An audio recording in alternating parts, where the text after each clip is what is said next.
On a des très beaux parties. C'est un bon signe, ça. By the way. Oui, le party, il pogne vite avec nos employés. Hein? Pour ce qui est du personnel, là, c'est ça. C'est une grande famille qui est tricotée, je dirais pas serrée, là, mais on est une belle famille. Ça paraît pas tant quand il est stressé. Moi, mon visage parle de tout. Ben, moi, une semaine de 60 heures, c'est normal.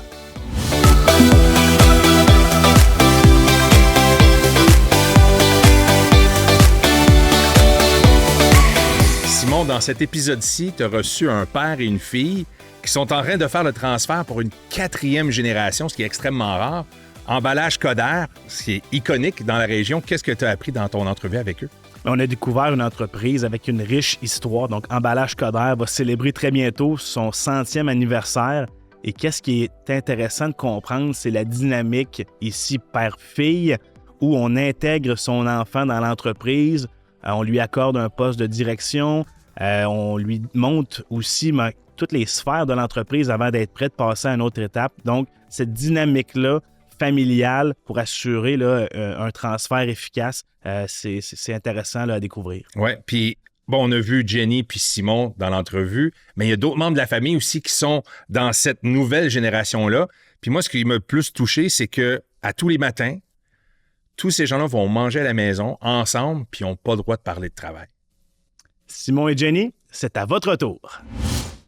Simon, Jenny, bonjour. Bonjour. Merci d'avoir accepté l'invitation pour cette saison 2 du balado à ton tour de Drummond Économique.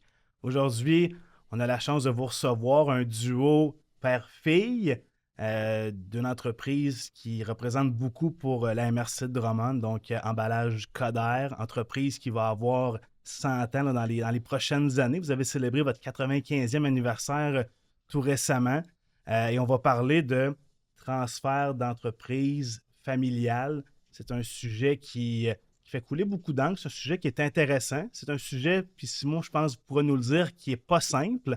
Donc, on pourra en parler en long et en large tantôt.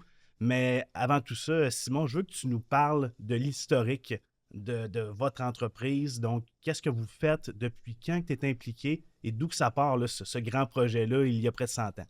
Mon grand-père, Josaphat Coderre, jadis, était un recycleur de sacs usagés. Il a commencé à faire du marchandage, il faisait du porte-à-porte.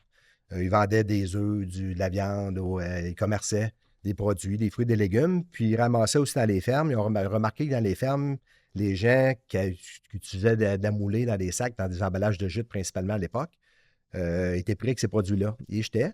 Puis, où il y avait des gens qui ramassaient, mais à l'occasionnellement. Fait qu'il s'est mis dans ses parcours à faire du porte-à-porte, il s'est mis à ramasser ces produits-là, à les revendre aux meuniers pour qu'ils les réutilisent une seconde fois. Donc, tout près de 95 ans là, que Emballage Coderre est un recycleur, puis un précurseur aussi dans le recyclage de ces produits-là. Donc, ça a débuté tout bonnement en faisant du porte-à-porte pour vendre d'autres produits. Puis, il a vu qu'il y avait un besoin, puis une offre, il en a profité. Donc, en 1930, par la suite, mon père a fait l'acquisition de l'entreprise. De mémoire, c'est en 1954, qui a acheté Emballage Coderre, puis qui a amené l'entreprise. Pendant des années, avec mes frères, ma sœur, on a à peu près tous participé à l'entreprise à un moment donné. Puis en 2012, j'ai fait l'acquisition officiellement de l'entreprise. Donc, tout seul. Oui, tout seul. À l'époque, j'étais tout seul. J'avais un partenaire. J'avais un partenaire qui était avec moi, qui était actionnaire dans l'entreprise, qu'on a rentré actionnaire dans les années 2000. Puis quand j'ai fait l'acquisition, qui est officiellement aussi, qui a rentré, qui a fait partie un peu de la péripétie d'Emballage Coderre à l'acquisition. Tu avais commencé à travailler à quel âge dans l'entreprise? La maison est en avant, fait que j'ai pas d'âge. Je pense que on me disait quand j'étais jeune que ma mère m'amenait au bureau pour me garder ou dans l'usine pour classer des sacs à l'époque, des sacs usagés. Donc, j'ai commencé tout jeune, mais de mémoire, c'est 4-5 ans, j'allais sur le plancher de production. À l'époque, c'était plus autorisé ou plus permis. Donc, puis quand j'étais jeune au primaire, on étendait les sacs dans la cour, les faire sécher après qu'ils aient été lavés ou classés. Puis j'ai commencé tout jeune. Puis la famille, c'était pas juste emballage Coderre. On avait une ferme des animaux à bœuf, des lapins, des poules. On avait au-dessus de pommier qu'on ramassait les pommes qu'on allait revendre. Donc, il y avait beaucoup de choses en affaires dans la famille. Ton côté, toi, Jenny, depuis quand que tu es dans l'entreprise, puis c'est quoi ton rôle? Maintenant, je suis DG, mais je suis arrivée en 2014. Mais je suis arrivée de side, là. Mon père, il m'a eu par le service à la clientèle, il avait besoin de quelqu'un. Puis avant, j'étais infirmière auxiliaire. Fait que je suis arrivée, puis il a dit j'ai vraiment besoin d'aide. Fait que je suis arrivée au service à la clientèle, puis ben, il devait savoir que j'avais pogné la piqûre. Hein? Fait que, on a pogné la piqûre, puis c'est comme ça que mon rôle a grandi. Puis Donc, d'une journée à l'autre, t'as mis fin à ta carrière d'infirmière pour faire le transfert dans l'entreprise. Comment on t'a convaincu, ou du moins, t'avais-tu un regret à ce moment-là, dans cette transition-là? En fait, en 3 ans avant que j'arrive dans l'entreprise, j'avais parlé avec mon père, j'avais dit, c'est avant qu'il achète l'entreprise, en fait. J'avais dit, ben moi, j'aimerais ça aller travailler dans l'entreprise, ça m'intéresse. L'entrepreneuriat, ça a toujours fait partie de moi, en fait, là, depuis que je suis toute petite. Puis, j'avais dit, ben j'ai 2 choix, là, soit que je m'en vais étudier comme infirmière auxiliaire ou je voudrais rentrer dans l'entreprise. Puis mon père avait dit, ben moi, il dit, tu sais, il dit là, je ne sais pas acheter encore, puis tout le kit. Fait qu'il dit, j'aimerais mieux que tu ailles te faire les dents ailleurs, comme il dit. Fait que c'est ce qui est arrivé. Fait que je suis allée étudier comme infirmière auxiliaire. Puis, en fait, c'est après ça, ben, c'est là, après ça, là, en 2014, là, que je suis arrivée. Mais, y avait-tu une raison particulière pourquoi tu ne voulais pas qu'à un jeune âge, elle soit impliquée dans l'entreprise? Ben, faut qu'il voit ce qui se passe ailleurs un peu, qu'il prenne du mordant. Comme Jenny le disait, je n'avais pas encore acquis l'entreprise. Mon âge avançait pas parce que j'étais vieux, là, mais mon âge avançait, puis je ne voulais pas accéder à l'entreprise à 45-50 ans. Puis j'avais envisagé peut-être un autre choix de carrière s'il n'y avait pas de transfert qui se faisait dans les prochaines années. Puis je ne voulais pas impliquer les enfants qui quittent leur emploi pour venir travailler avec moi dans l'entreprise. Par la suite, qu'on ne sache pas le dénouement. J'étais en processus de transfert, mais ça a été quand même assez long. Je ne dirais pas laborieux, là, mais plusieurs étapes à surmonter. Puis, c'est ça, je voulais protéger les enfants dans ce qu'il y avait aussi comme rôle qu'ils jouaient ou puis qui prennent un peu de connaissance, qui voient qu'est-ce qui se passe ailleurs. C'est peut-être délicat comme question, mais 2012, tu as acheté ton père. Oui. Tu as des frères, tu as des sœurs. Est-ce que tu as été choisi par ton père ou tu en as parlé à ton père? Comment qu'on arrive dans une famille à établir là, cette gestion-là du transfert? Bien, il y a eu J'ai un de mes frères qui est parti en affaires plusieurs années avant. Puis on était encore 5 dans la famille qui avaient de l'intérêt pour plus ou moins d'intérêt. Puis le temps avançait. Je crois que mes frères et ma soeur avaient un petit peu moins, ils portaient moins attention, ils portaient moins d'intérêt à l'acquisition d'entreprise. Ça donnait peut-être un peu plus du passé que du futur. Puis moi, ça fait mon transfert dans l'entreprise, je le voyais depuis début 2000, là, que je voyais devenir le successeur de mon père, puis faire l'acquisition d'emballage Coderre. J'étais tatoué, toute ma vie, j'étais tatoué emballage Coderre. Donc, ça a été fait de façon normale. Je crois que mes frères et sœurs ont, de part et d'autre, accédé ou acquiescé à partir de l'entreprise. Puis je me suis retrouvé. Il y a un autre de mes frères qui a acheté la 50% de l'entreprise qui est parti à Montréal. Okay. Puis moi, j'ai gardé 50%. Donc, on a scindé l'entreprise en deux. Okay. Donc, sac industriel puis emballage Coderre. À ce jour, je suis très curieux, là, c'est qui vos plus gros clients d'emballage Coderre? On s'entend, c'est pas une entreprise pignon sur rue que les gens vont cogner à la porte. Donc, c'est un petit peu mystérieux. Qui sont si vous pouvez le dire, vos plus gros clients ou quel type de produits que vous faites? Les agriculteurs, en fait. Principalement ceux qui cultivent la pomme de terre. C'est des gros clients. On a des distributeurs. On fait des sacs de pommes de terre, mais on fait aussi des sacs boutiques. On fait des sacs pour la farine. Tout ce qui est en papier, en fait. Puis on fait aussi de l'impression en sous-traitance. Si on revient à ton intégration de tantôt, on passe d'infirmière à service à la clientèle. Je suis convaincu que ton père avait une idée dans la tête à ce moment-là, mais tu ne l'avais peut-être pas dit. Donc, tes premiers jours, tes premières semaines dans l'entreprise, comment tu t'intègres, sachant que tu es la fille du propriétaire? Ça ne doit pas être évident d'arriver dans ces souliers-là ou tu le réalises pas à ce moment-là? Je pense que quand je suis arrivée dans l'entreprise, je ne le réalisais pas tant. Je pense que vraiment pas, là. Puis, tu sais, moi, je pensais être là 6 mois, là, au départ. Pour dépanner. Oui, je dépannais. Il t'avait demandé de dépanner. Oui, c'était au mois de mai, là, puis je pense que ça a été au mois de, mettons, septembre avant que je réalise que j'étais pour rester à vie, là. Tu sais, c'était un peu ça. Fait que, mais je te dirais, tu sais, comment ça servait à la clientèle, c'était plus facile pour moi parce que je connaissais quand même les produits, mais je connaissais aussi les clients. Parce que nous, nos vacances, l'été, on n'allait pas en Floride, là. On allait au Lac-Saint-Jean, puis on allait chez nos clients. Puis si on était chanceux, il y avait des terres à bleuets, puis on allait manger des bleuets, là.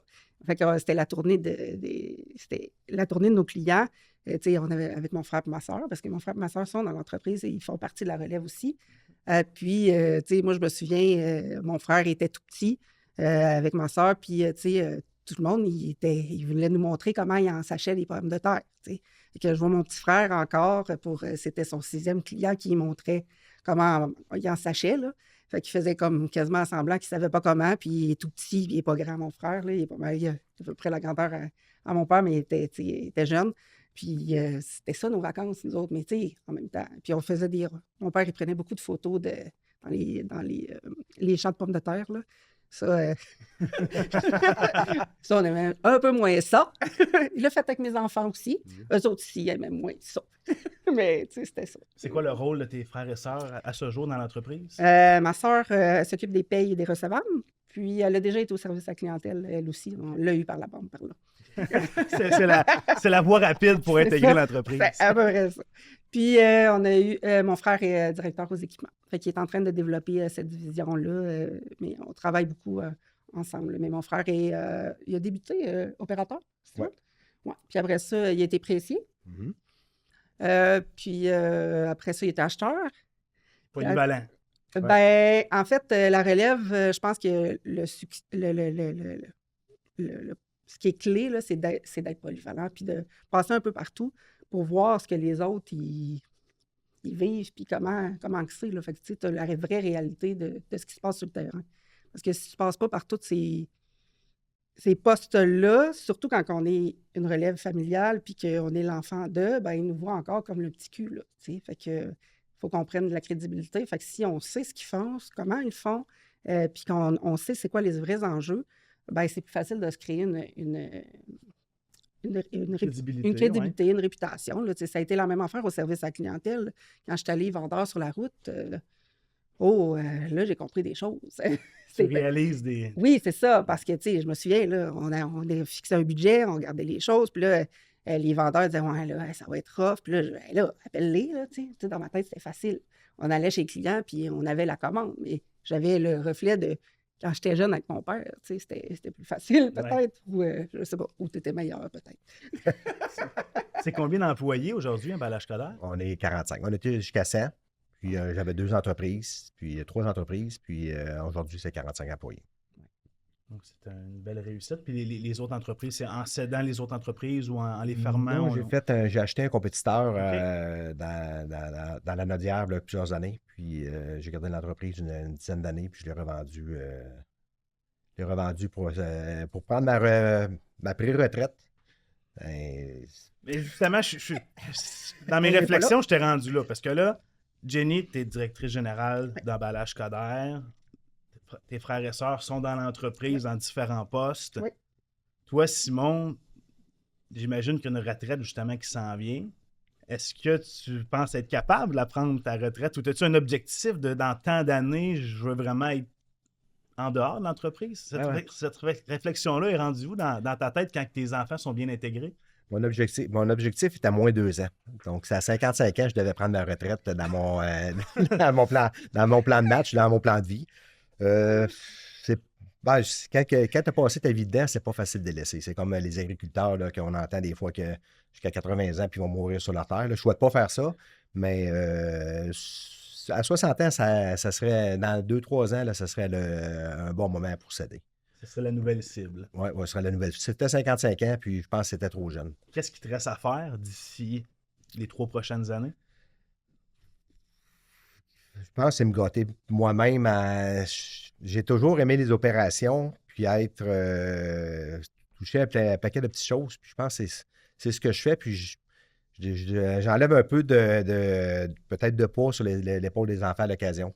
Des tâches où ils me donnent des job-ins des fois qui veulent se départir. Puis c'est ce qui m'occupe assez souvent dans mes journées puis un peu dans mes soirées. Fait que c'est des jobs que je prends on the side, si on pourrait dire, par les plus jeunes, les enfants, qui font que c'est ce qui me passionne encore puis qui me permet d'être encore dans l'entreprise, je pense. Donc, ton plan de relève, quand tu as acheté en 2012, d'intégrer les enfants, j'imagine qu'il y a plein d'autres éléments comptables, fiscalité qui entrent en ligne de compte, mais ton plan est à exécution depuis près de 15 ans. En fait, là, présentement, on est à l'étape ultime de continuer d'être là, de tranquillement quitter. Mais le plus dur a assurément été au début, quand tu achètes l'entreprise, tu penses déjà à la relève. Comment on planifie ça, une relève familiale? Oui, on intègre les enfants, mais j'imagine que c'est plus compliqué que ça. Là. Ben, je pense que ça prend plus de vouloir puis faire confiance. C'est les éléments clés qui m'ont permis de rentrer, que les jeunes viennent travailler avec moi. Jenny a dit que j'ai été les chercher, mais dans leur job, ils n'étaient pas nécessairement heureux. On attendait plus.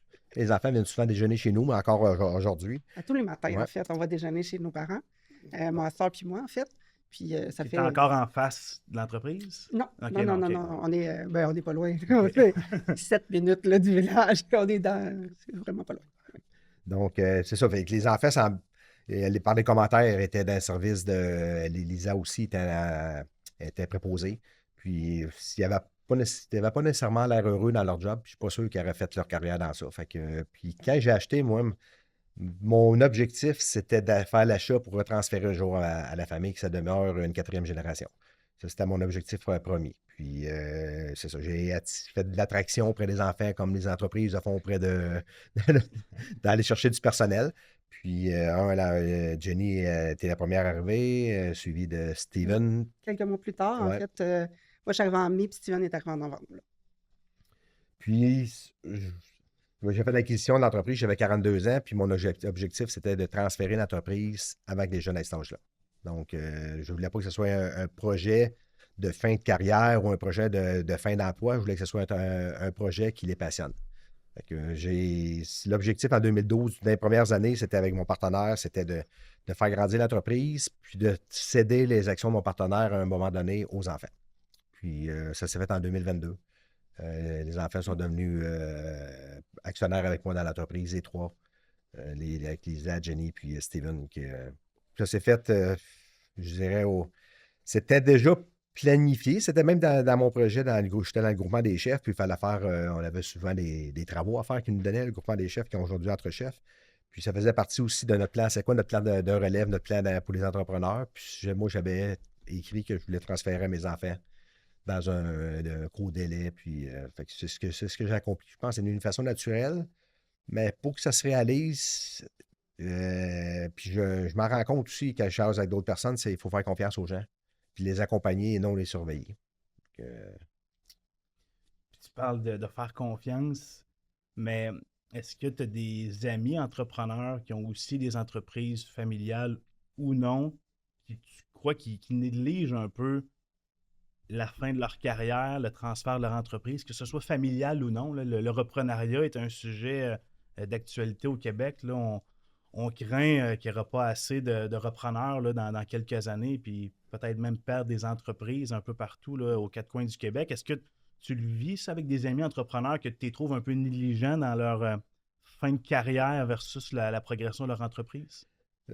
Oui, j'en ai quelques-uns. C'est surtout des petites entreprises. Puis ce que je perçois, c'est que les cédants, la principale difficulté qu'ils perçoivent, c'est qu'ils ont peur que les repreneurs changent l'entreprise, se transforment, qu'ils ne roulent plus à leur façon. On voit souvent je ne dirais pas des vieilles façons de faire, mais ils ont des routines qui sont impliquées.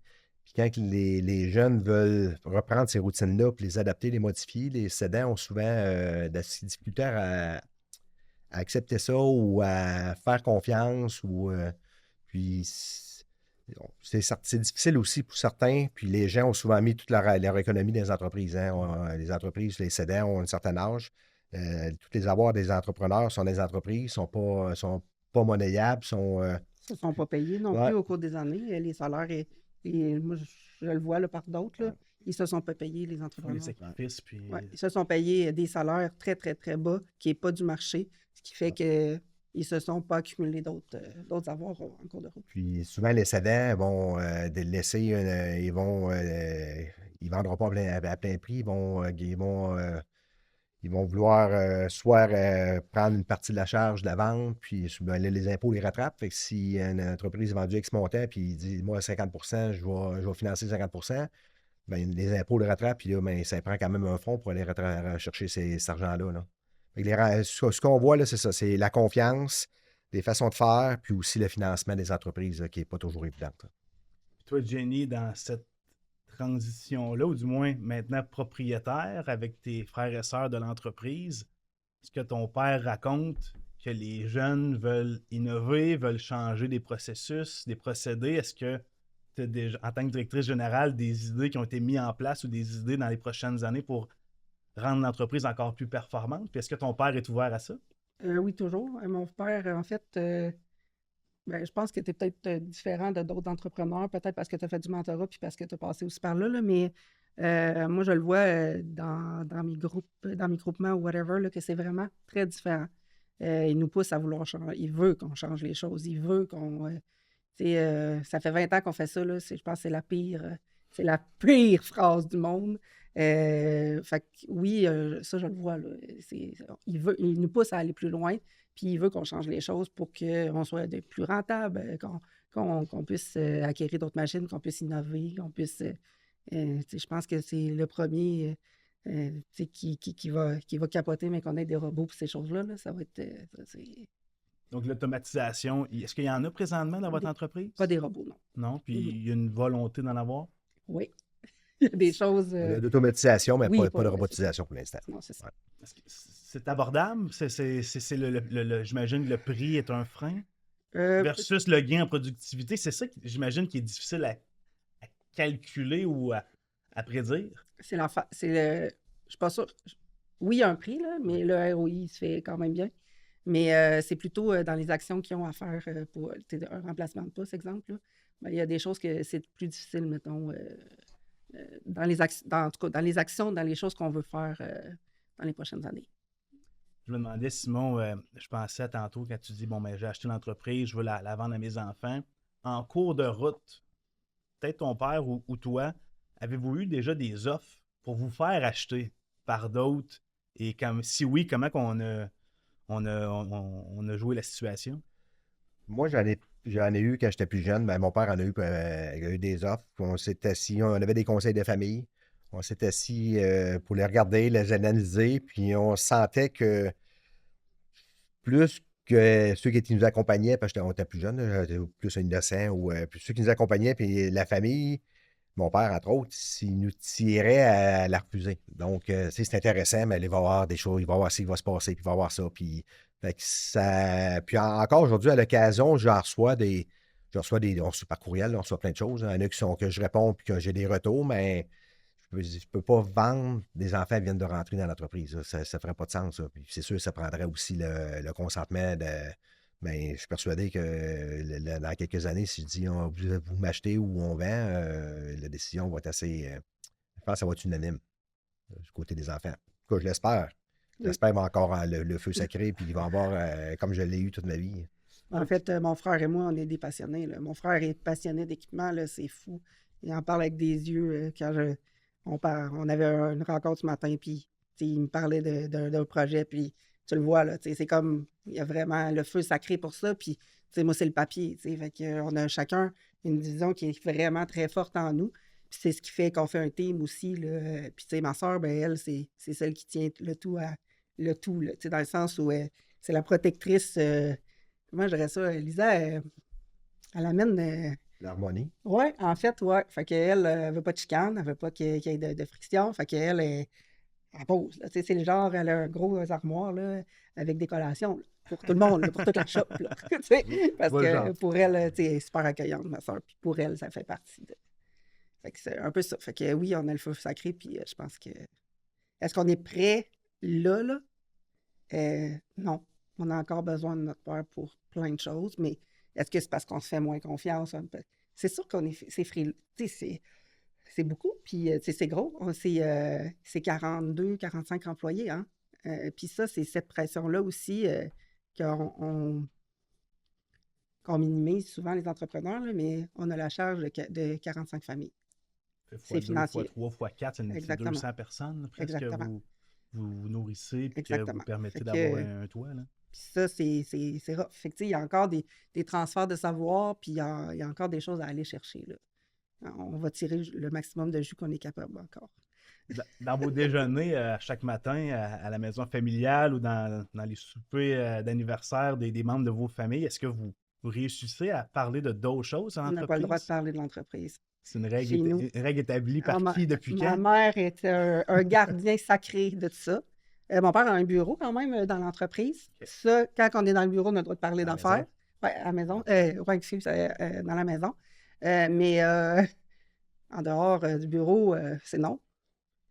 Puis, Ça, c'est en, euh, la maman qui oui, garde puis ça. même au déjeuner, Ok. là, on parle, écoute, Ouais, s'il y a des phrases qui sortent, là, c'est quelques mots et ça finit là. Mais même pas personne qui n'est pas obligé de ramener à l'ordre parce que c'est automatique, mais ça C'est fait depuis quand, ça? ça C'est- ça a longtemps. toujours été, même quand j'étais jeune, dans la maison, on parlait rarement de l'entreprise ou.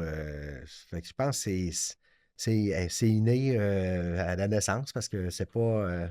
J'ai pas connu ça, moi, quand j'étais jeune, de parler Ben, on a une d'affaires. vie en dehors. Mm. En fait, on a une vie en dehors, on a des passions, tu sais, on a du plaisir à être ensemble, à part être en affaires, ben oui, là, tu sais. On va à la pêche, toute la gang, on a un petit voyage de pêche là, annuel avec nos enfants aussi, mes enfants, les enfants de mon frère, toute la gang. Là. Puis on aime être ensemble. Le party pogne vite quand on est tous ensemble. Là. On avait un souper samedi, ben le party pogne vite. Là. On aime être ensemble, on a une belle complicité. Tu sais, on a un petit dernier, là, mon frère a un bébé, il y a 2 ans et demi. Ouf, on est des gagas, là, tu sais. On est vraiment gagas, là. Fait que c'est un peu ça. On aime être ensemble. Donc, toi, Simon, le grand-papa, maintenant, est-ce que tu penses à ça aussi? Tu as pensé à tes enfants? Un succès, ils sont dans l'entreprise, ça va bien, de plus en plus autonomes ou presque 100% autonomes. Mais tes petits-enfants, est-ce que la réflexion est importante aussi pour toi ou tu vas laisser ça dans la cour de tes enfants? J'y pense à l'occasion. J'ai pas à. Pour l'instant, je pense qu'ils sont pas prêts à ça, ils sont pas rendus là. Je ne sais pas si ça va venir. Je pense que ça va être le choix des enfants Et là, ils sont trois dans l'entreprise. Moi, j'ai fait de l'acquisition, je suis tout seul. Les autres, ils sont trois. Je ne sais pas l'avenir va réserver quoi. Je mettrai pas de pression non plus que savoir s'ils veulent continuer l'entreprise ou pas. Pour l'instant, leurs passions ne sont pas dirigées vers ça. Là. Ils sont trop jeunes aussi. Puis, Ils ont quel âge, le plus vieux, quel âge? 23. OK, quand même. 23, ben, c'est un chef cuisinier, que lui, il a la bosse des affaires. Ça a été transmis, par exemple. Ça, cette partie-là, il a toujours voulu avoir quelque chose à lui, puis il a la bosse des affaires. Après ça, ma fille est mécanique et mécano. Elle a 21. Puis mon plus jeune a 20 ans, il finit l'école là. Puis lui, il s'en va en affaires avec son père. Fait que, mais j'ai bien espoir que peut-être qu'à un moment donné, on va le ramener chez nous. Au service à la clientèle. Ben, c'est peut-être pas dans ses cordes à lui. C'est quoi la valeur la plus importante que ton père t'a transmise à toi? La famille. Tu sais, on part pas choqué de chez mon père. Si on est choqué, on a affaire à régler nos affaires avant de partir. Puis ça, on va toujours être une famille avant d'être en affaires, mais on n'est pas juste une famille en affaires, on est une famille aussi. Puis je pense que tu as toujours protégé ça 100% du temps. Il le fait avec ma mère aussi, mais cette partie familiale-là, c'est vraiment très, très, très important. Puis l'aspect de gang, est-ce que tu essaies de l'amener aussi avec la quarantaine d'employés que vous avez? Est-ce que tu essaies de d'avoir un esprit, une unité de famille avec votre équipe ou 40 c'est trop puis on est trop diversifié? On a des très beaux parties. C'est un bon signe, ça. By the way. Ouais, le party il pogne vite avec nos employés. Hein? Ouais, puis on a beaucoup d'activités qu'on fait. L'été, la crème glacée. C'est l'activité préférée de mon père. Ça, c'est ma passion, ça. Non, on fait plusieurs activités aussi avec le personnel. Moi, employé, c'est un mot que je déteste utiliser. Ouais, on là. n'aime pas tant ça. C'est les gens qui font partie de l'équipe ou c'est notre entourage, notre équipe de travail. Mais on fait beaucoup d'activités. En tout cas, on essaie d'en faire des activités souvent avec la gang. Puis ils font partie un peu de la famille. C'est sûr, le forfait familial de mon père versus aujourd'hui est différent. Là. Les époques changent, les gens changent. Fait que c'est pas la même dynamique. Mon père me compte souvent quand il était jeune, il y avait une tempête, les employés, le personnel, les employés, ils appelaient les employés, ils allaient coucher chez eux. La maison est en face. Fait que s'ils ne pouvaient pas partir, ils disaient 7, 8, 10 à aller coucher à la maison. Puis on a entendu souvent des histoires. Si quelqu'un va se marier, ben garde, au lieu de prendre l'hôtel, viens faire ta nuit de noces chez nous. Puis, fait que, mon père était une personne qui est très accueillant. Puis sa communauté de relations ou d'amis est immense. Ça. Il est toujours parti se trotter à avoir des amis. Puis je pense que ça vient de là. Mais pour ce qui est du personnel, là, c'est ça. C'est une grande famille qui est tricotée, je dirais pas serrée, là, mais on est une belle famille. On sait toutes. On sait combien ils ont d'enfants, on connaît leurs conjoints, on connaît une grosse partie de leur vie. Ils nous montrent des photos de leurs petits-enfants, leurs enfants. Quand il y a quelque chose de nouveau, on le sait. Je veux dire, on est invité dans les mariages. J'imagine qu'on n'est pas payé. C'est bon. Est-ce que c'est tous des gens de... Vous êtes à Saint-Germain? Est-ce que c'est majoritairement des gens de la ville ou des gens de la MRC? La MRC, oui. Ouais. Ouais. On a Trois-Rivières, on en a eu de Saint-Hyacinthe, Saint-Hugues. Saint-Germain, Drummondville, Saint-Effort. Oui, la MRC. Pas mal autour. Je veux parler du contexte économique aussi avec vous. On sort de la bulle transfert familial. Contexte économique, depuis quelques années, même, il y en a eu d'autres. Tu en as vécu d'autres, Simon, des passes plus difficiles au niveau économique dans ta carrière. Les plus récentes, est-ce qu'il affecte votre réseau? Est-ce qu'il affecte votre entreprise? Comment qu'on rebondit face à tout ça? Ça ressemble à quoi le contexte actuellement? Ben, c'est sûr que le côté américain, nous, n'a pas affecté nos ventes directes, a affecté nos ventes indirectes. Donc, c'est nos clients qui... Les ventes sont plus difficiles sur le côté américain. Le papier, hein? Oui, le côté papier. Équipement. Aussi, ben, je pense que le marché en général a baissé. Fait qu'on vend des lignes complètes d'équipements qui remplacent l'automatisation. On parlait de robotisation pour automatisation, mais on vend des lignes. Puis nos clients aussi sont un peu plus frileux, puis voient que le marché est plus strict, puis plus serré. Fait que c'est sûr, il y a un ralentissement aux ventes. Notre clientèle est toujours d'actualité. Mais nos clients ont de plus de difficultés à vendre aujourd'hui. On parlait tantôt de boutiques. On fait des sacs take-out qu'on appelle pour les restaurants.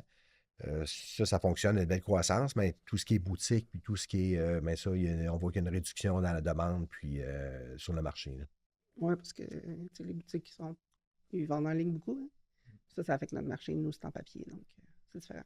Puis la gestion du stress par rapport à tout ça, par rapport à.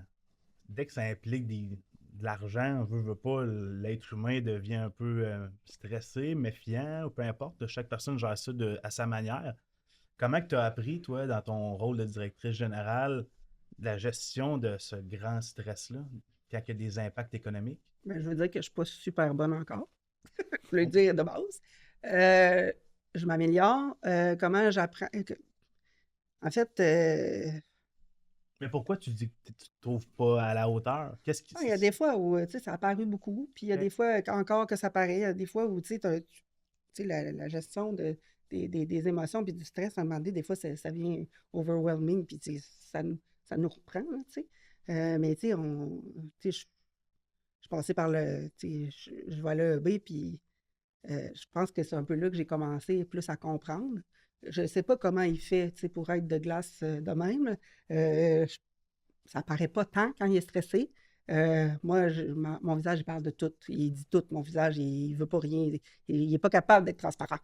Ça passe direct. Fait que je ne suis pas capable de l'arrêter, mais Je pense que c'est là que j'ai appris le plus pour la gestion de mon stress. Puis, tu sais, d'être franc avec les gens, puis de dire la vérité, puis de dire carrément, ben regarde, en ce moment, là, c'est ce qui se passe. Ou bien, en ce moment, là, regarde, je suis vraiment stressée, puis c'est un peu comme ça, là. Mais Mais l'honnêteté, c'est parfait. c'est la Tu base. viens juste de le dire. Tu aurais pu me cacher que non, moi, le stress, j'ai aucun enjeu avec ça. Tu as été carte sur table. Je pense que les gens, c'est ça qu'ils apprécient. Tes collègues, je suis convaincu qu'ils l'apprécient, que tu sois franche avec eux. Admettre nos erreurs, admettre Ouais. aussi quand on était trop loin ou on était trop stressé ou on n'a pas bien dit les choses ou on était trop raide, ben, c'est de le dire aussi. Hey, je m'excuse, là, j'étais raide tantôt, puis ça marche. Je l'étais poche. Je m'excuse. Ça marche. Les gens, ils l'apprécient, puis je pense qu'ils voient qu'on est des humains, là. Puis de nos jours, je pense que c'est ce qui est le plus important. Je pense que mon grand-père, c'était pas sa méthode, puis je pense pas que ça n'aurait jamais passé, là. Puis dans cette époque-là, c'était pas comme ça.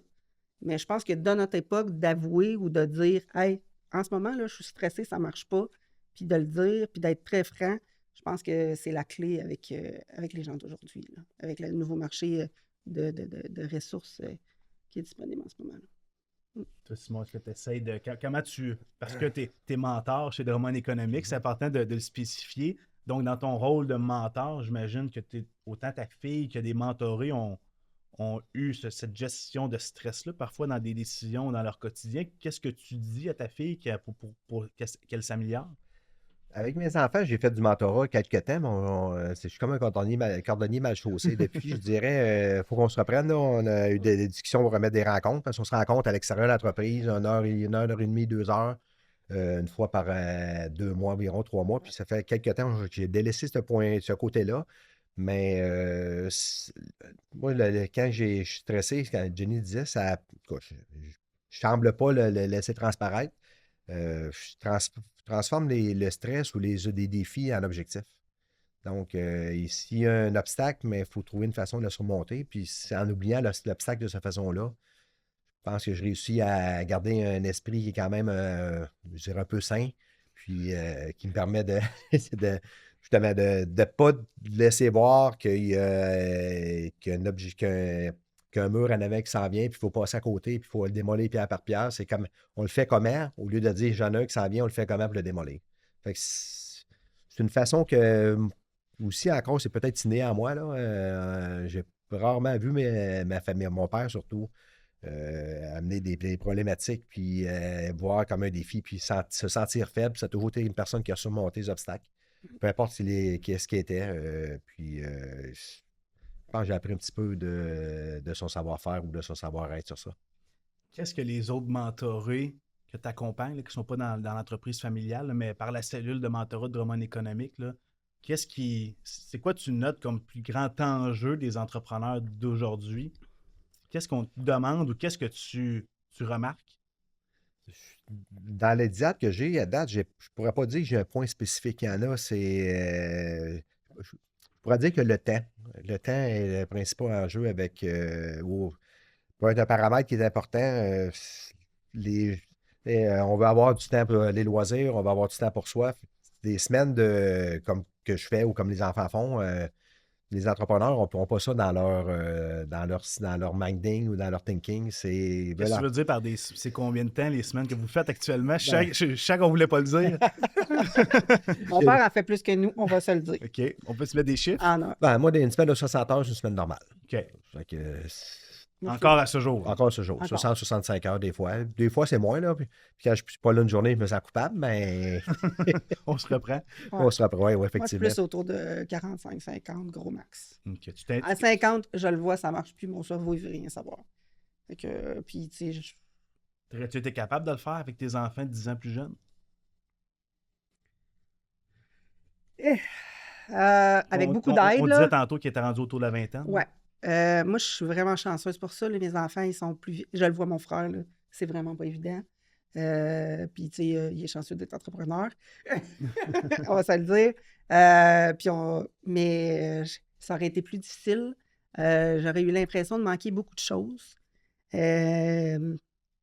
sais, mon père va nous dire qu'il a manqué des affaires dans notre vie là, quand on était plus jeune. Là. Il était là pas mal à tous nos spectacles et à toutes nos affaires. Là. On va se le dire. Puis quand c'était vraiment important pour nous ou whatever, ben, il était là. Fait que, tu sais, je pense pas qu'on a manqué de temps. Mes enfants, tu sais, des fois, je les questionne. Ils étaient quand même, mettons, il avait 10 ans, 11 ans. Puis des fois, je leur dis, j'ai l'impression que je manquais un bout. Ah, non, pas vraiment. Là.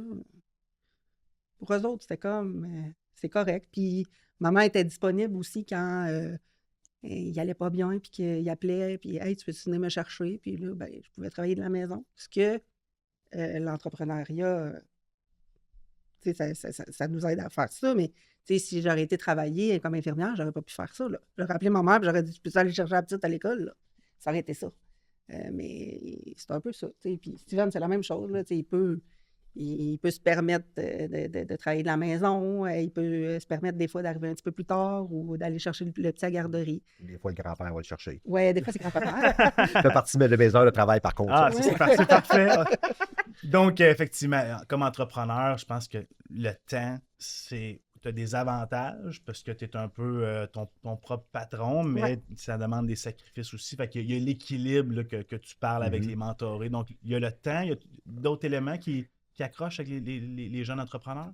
C'est l'inquiétude. Les gens sont inquiets sur des... ils ont peur des fois d'avoir peur. Fait que c'est essayer de trouver des rassurés ou que les gens fassent confiance à eux autres mêmes. La gestion du risque, Par peut-être. rapport à l'argent ou par rapport à des Des décisions du décisions, des quotidien? projets, c'est apprendre à se faire confiance ou aller chercher des gens autour pour augmenter ce niveau de confiance-là. C'est une des difficultés qu'on a. Au niveau financier, bon, c'est pas des grosses entreprises généralement qui sont les mentorés, c'est des petites entreprises, des moyennes. En démarrage. En démarrage, c'est ça. Puis moi, c'est surtout des gens en démarrage que j'ai, où effectivement. Mais leur crainte, c'est ça. Ils veulent faire un projet, des fois, c'est mal documenté ou ils sont pas certains, ils veulent se faire assurer.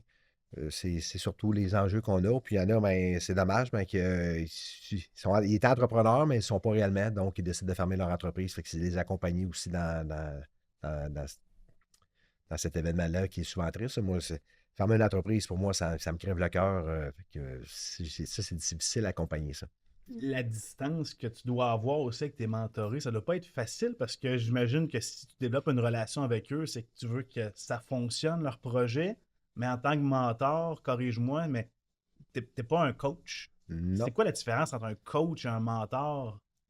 On va, je dirais très rarement de dire quoi faire et comment le faire. On va se questionner, chercher des gens. Pourquoi tu fais ça? As-tu pensé à si t'arrive tel événement, as-tu des solutions? As-tu une porte de sortie? Puis on va en jaser avec eux. On n'est pas le style. Moi, parce que moi, je regarde rarement les chiffres. Puis s'ils me le proposent, je vais peut-être jeter un coup d'œil, mais je ne suis pas la personne à regarder les chiffres. Je vais accompagner la personne devant moi. Puis c'est ce qui est la grosse différence entre un coach, je pense, et du mentorat. Mentorat, on va essayer d'accompagner la personne pour qu'elle réfléchisse, qu'elle prenne le temps de se questionner sur ce qu'elle doit faire ou les difficultés qu'elle rencontre. C'est pour ça, tantôt, je disais aussi que ce qu'on rencontre comme plus grands objectifs au niveau du mentorat, c'est de se faire d'accompagner les gens pour prendre des décisions.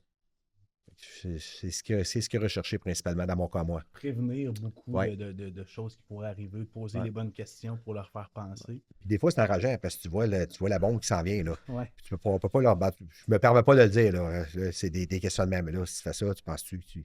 Ben, Tu connais la chaîne, toi. ouais. Ça arrive avec des jeunes aussi. Avec mes enfants, ça arrive à l'occasion qu'ils veulent faire une action. Puis là, je leur dirais pas pas le faire parce qu'il faut qu'ils osent entreprendre. Mais il faut qu'ils pensent à ce Toi, qui tu va arriver. questionnes plus. Ouais. Quand tu questionnes beaucoup, là, on fait Tu comprends le il y a quelque signal. chose. Mais il y a des fois, on ne comprend pas. Qu'on pogne un mur. Donc, tu as ton père qui est présent dans l'entreprise, qui est ton mentor par la bande, veux pas, puis même un mentor officiel par vos rencontres que vous aviez. Est-ce que tu aimerais un jour avoir un autre mentor pour t'allumer sur d'autres choses? Est-ce que c'est une réflexion que tu as déjà eue ou simplement la famille, c'est parfait pour toi?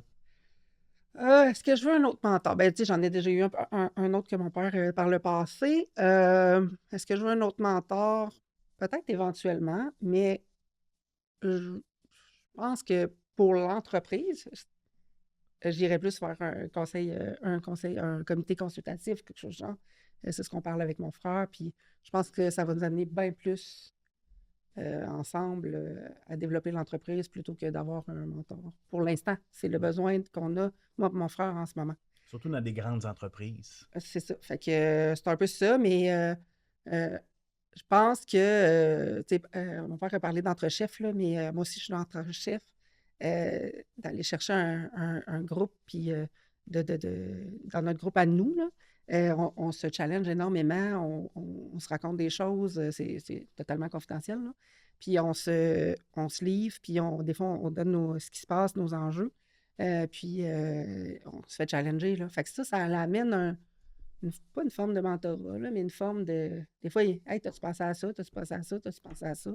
Fait que c'est un peu dans cette optique-là. Est-ce que je veux un mentor? Je sais pas. Peut-être un jour. Je pense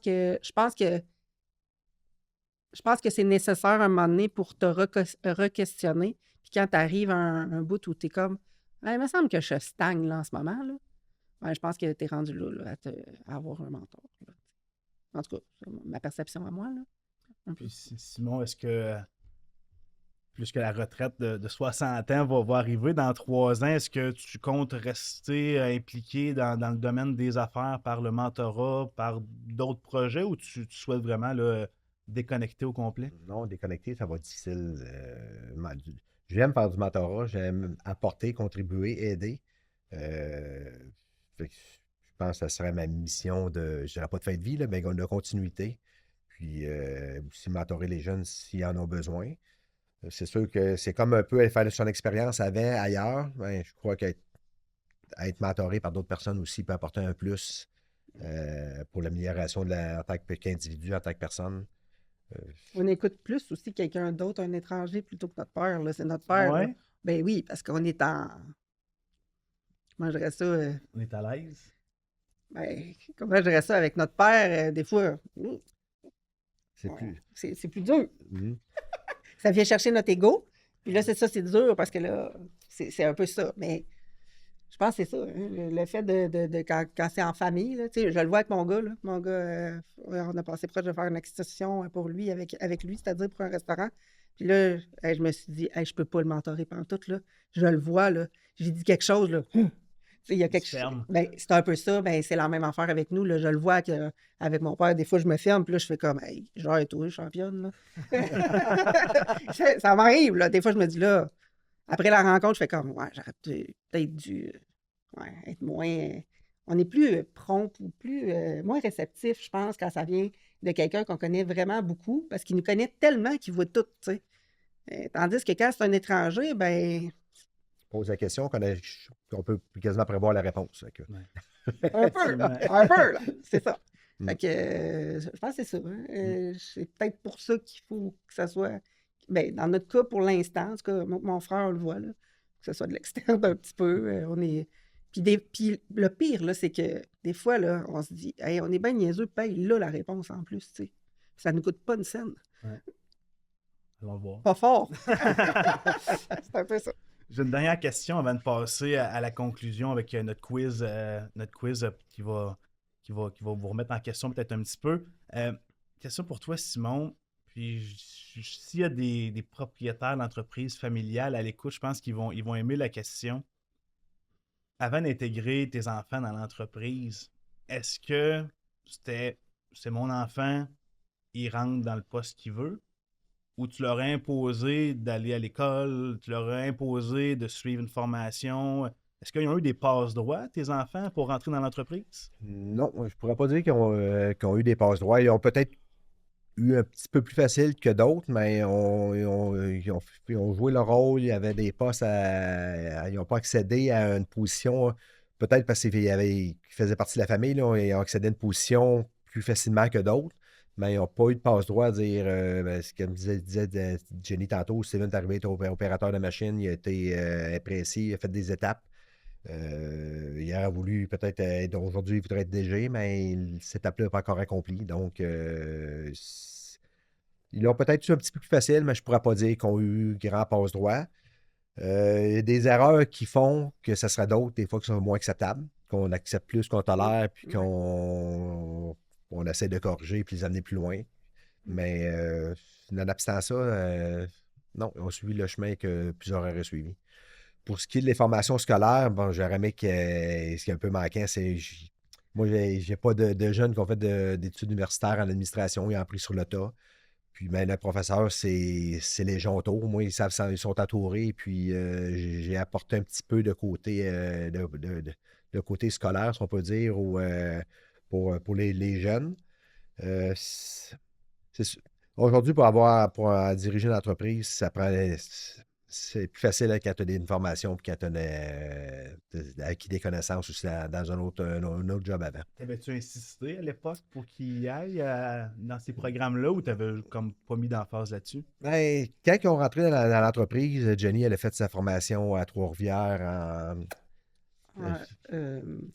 en administration, je ne sais pas exactement c'est quoi. Lisa l'a fait. Steven, je force à. Steven a fait une formation d'acheteur pendant un an et demi, 2 ans. Au cégep. J'encourage les jeunes à y aller fortement. Moi, j'étais à l'EB. Jenny est à l'EB présentement. L'entrepreneurship de base. Oui, exactement. Ça fait plusieurs années que je la pose pour y aller. Fait que l'année passée, elle est tombée et elle est allée. Ouais. C'était je pense, c'est le plus beau cadeau que j'ai eu, c'est ça. Qu'est-ce que tu as appris principalement? À me connaître, puis à comprendre qui j'étais, puis comment moi je fonctionnais, parce que j'ai pas la même je suis pas mon père. Puis, tu sais, j'ai pas les mêmes façons de faire, j'ai pas. Puis de comprendre ça, puis de l'accepter, puis de dire, ben moi, je suis pas toi, fait que je ferai pas les choses de la même façon. Puis de l'accepter, parce qu'on est porté à répéter ce que tu sais, au début, là, je me souviens, quand je suis arrivée DG, là, ben, j'essayais de faire exactement ce que mon père faisait. Écoute, ça me ressemblait pas. J'étais pas comme ça, fait que ça avait pas ma saveur à moi. Fait que ça, c'est d'apprendre à se connaître. C'est sûr qu'il y a de la théorie qu'on a appris, il y a plein de choses, mais je pense que le plus beau cadeau, c'est d'apprendre à se connaître. Puis le réseau aussi que le B, ça m'a amené plein de choses, puis de m'ouvrir à ça, à tout le monde, puis à voir que ben, je ne suis pas tout seul dans certaines situations, puis de pousser, puis aussi je pense pas que j'aurais accepté de faire le balado aujourd'hui si je n'aurais pas passé par le B, franchement, là. De me pousser plus loin, puis d'oser, d'être plus audacieuse dans ces... moi, là, me faire filmer, puis les photos, ces affaires-là, là, je peux te le dire. Là, c'est comme... je vais le faire pour les autres. Tu sais, je me souviens quand mon père, on l'a fait nommer personnalité de l'année ou... Chambre de commerce? Oui. Puis l'entrepreneur de l'année, puis on a... Ben, tu sais, moi, je rédige les textes, tout le kit, je vais être en arrière, je vais faire ça, puis je vais les pousser. Les reconnaissances, c'est la même affaire pour notre personnel. Je vais toujours pousser les autres, c'est pas moi qui l'ai en avant. J'aime pas ça être en avant tant que... Tu sais, j'ai pas ce besoin-là où j'aime pas tant ça. Fait que, ben, c'est de me pousser. Fait que c'est un peu ça, d'apprendre à se connaître, puis j'ai reçu plein de théories aussi, là, mais... c'est intéressant. Oui, vraiment. Hier, on était en rencontre à la fin de journée, puis elle a dit pourquoi qu'on va là demain?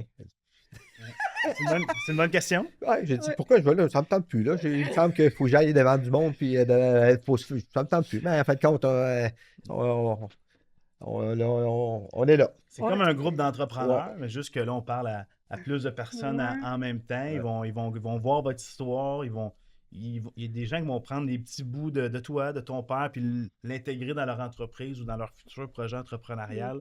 Puis tu le vis au quotidien, tu apprends des autres entrepreneurs, tu partages avec les autres entrepreneurs, puis c'est le but du balado, justement, c'est que les gens soient inspirés. Dernier bloc, j'ai 4 petites questions super simples. Je veux savoir à qui ça vous fait penser, à un ou à l'autre. Qui change d'idée le plus souvent dans l'entreprise, dans la vie de tous les jours? Pourquoi? Pourquoi c'est Simon? Il y a bien trop de projets dans la tête. Il disait qu'il n'y avait pas qu'il n'y avait pas de projet pour la retraite, là, mais il disait que t'es pour faire du mentorat, là. Nous autres, on sait bien que ce ne sera pas ça qu'il va faire, là. Voyons, on sait bien qu'il va faire des acquisitions, puis tout le kit, là. On n'est pas... Puis, tu sais, des fois, on dit...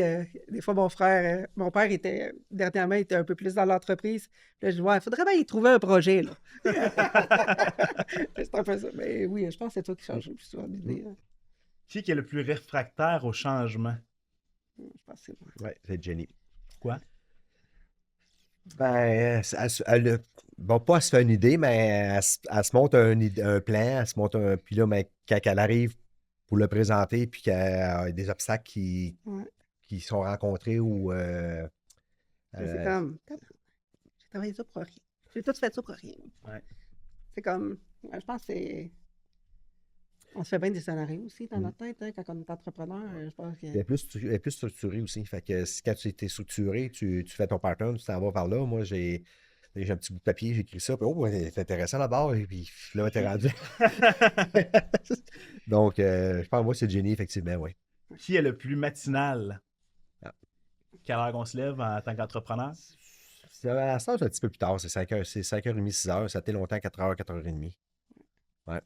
Parce que c'était un moment de qualité pour réfléchir, pour avancer les projets? Oui, ou... entre 4 et 6, on avait la tranquillité, la paix.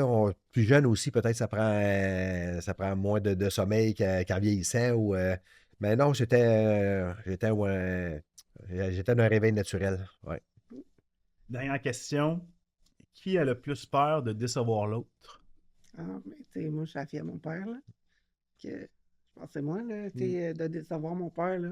Et ça, c'est bien dur, là, tu sais. On veut performer, on veut être à la hauteur de ce qui s'attend. On veut, tu sais, je pense que c'est tous les enfants, en fait, là. Tu sais, là, je dis moi, mais... Mais c'était dans ta jeunesse ou aujourd'hui comme partenaire d'affaires? Ah, les deux. Ok. Les deux, là, tu sais. Autant dans notre vie privée que dans notre... je pense que c'est ça. Accepter les périodes d'ado, là, dans les petites crises. Ouais. Ah, j'étais pas si pire, là. Ah, ouais. Ouais, j'étais pas pire. Merci pour vous être prêté au jeu. Merci d'avoir partagé votre parcours familial, votre transition, vos réalités. Honnêtement, je pense qu'il y a d'autres entrepreneurs, que ce soit des entreprises familiales ou non, qui vont apprendre de vos différentes fonctions, que ce soit un entrepreneur aguerri qui veut passer le flambeau, que ce soit un plus jeune qui veut obtenir un poste important dans l'entreprise. Donc, je pense que les gens vont être inspirés par tout ça. Puis, merci pour votre passage. Merci. Merci de l'invitation.